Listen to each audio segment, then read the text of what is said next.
SAYEST Education is actually a foundation that has partnered with the Syracuse City School District and Syracuse University. Its goal is to work with urban youth to make sure that there are no barriers that keep them from going to college if they so desire.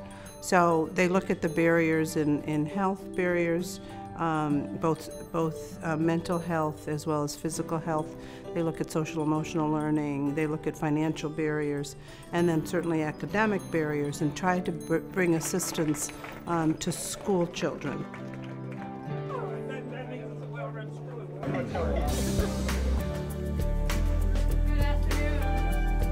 My name is Marissa Thomas, and I am in grade 4, and I am 9 years old.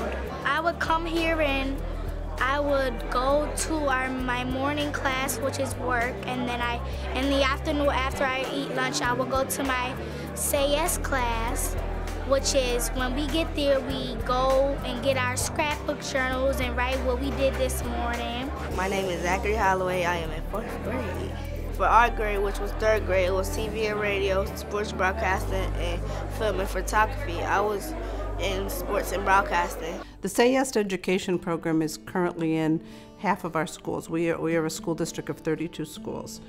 So we're moving in one quadrant at a time. So the first year we had 8 schools involved in the implementation, and this year we added another 8 schools. That's one high school, a couple of middle schools, and then the rest are elementary in each quadrant. Receiving services right now are children who are pre-K to 3. They're really receiving intensive services.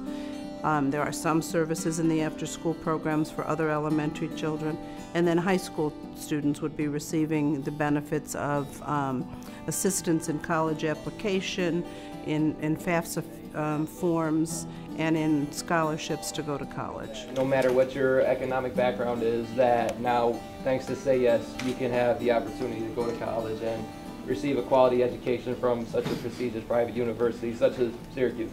The SAYEST program works with our school professionals so that it's a joint group that sits and looks at each student to decide what it is that that child needs. So they evaluate each child, and they actually have a 3-tracking system. So is the child off track? Is the child on track? And is the child on track to thrive? The kids are motivated. The kids are seeing numerous role models that they can emulate, so I can't say enough about the impact.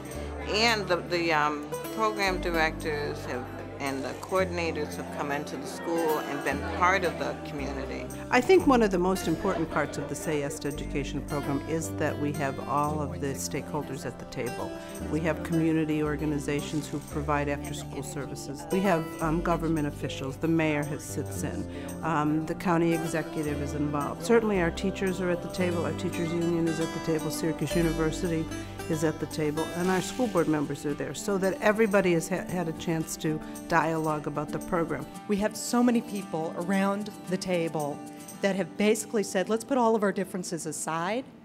Let's figure out how to work together, labor and management, really hand in glove, to make this happen for kids. I think SAYEST Education meets the goals of the priority schools by helping our teachers focus on the academics. In many classrooms, the teachers aren't able to get to the teaching because they're dealing with the other kinds of issues. We've just completed our first year. We know that we've seen some, attendance increases where students are coming to school.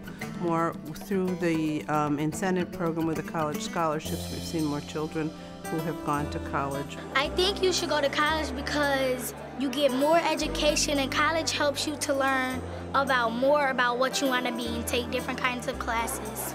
We're learning and we're building the bridge as we walk across it.